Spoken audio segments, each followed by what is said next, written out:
তিন দিন ধরে আবাসনের ঘরে বৃদ্ধ স্বামীর পচাগলা মৃতদেহ আগলে বসে মানসিক ভারসাম্যহীন স্ত্রী।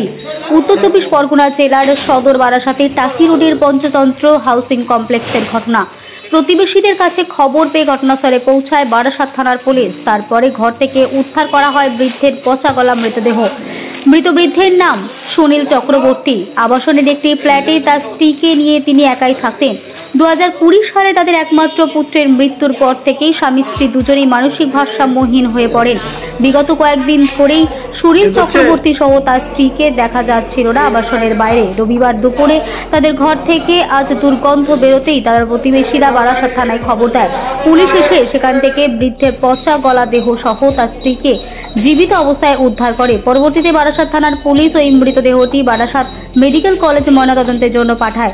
প্রতিবেশীরা জানিয়েছেন এই বৃদ্ধার নিকট কোনো আত্মীয় স্বজন নেই। আপাতত বৃদ্ধকে বারাসাতের কোনো বৃদ্ধাশ্রমে পাঠানোর ব্যবস্থা করা হচ্ছে পুলিশ প্রশাসনের পক্ষ থেকে। বেশি ওনার আত্মীয় স্বজন কে কোথায় থাকে কিছুই জানি না, তবে ওনারা হাজব্যান্ড ওয়াইফ দুজনেই অ্যাবনর্মাল এবং 2020-21 সালে আই থিঙ্ক আমার যতটুকু মনে পড়ছে ওনার একটিমাত্র ছেলে ছিল, সেও মারা যায় এবং তারপর থেকে তাদের অবস্থা আরও খারাপ হয়ে যায়। কিন্তু আমরা তাদের কোনো রিলেটিভস কোথায় থাকে কি বৃত্তান্ত কিছুই জানতাম না। ভবঘুরের মতো ঘুরে বেড়াতো, কিছু খাওয়া দাওয়া করতো।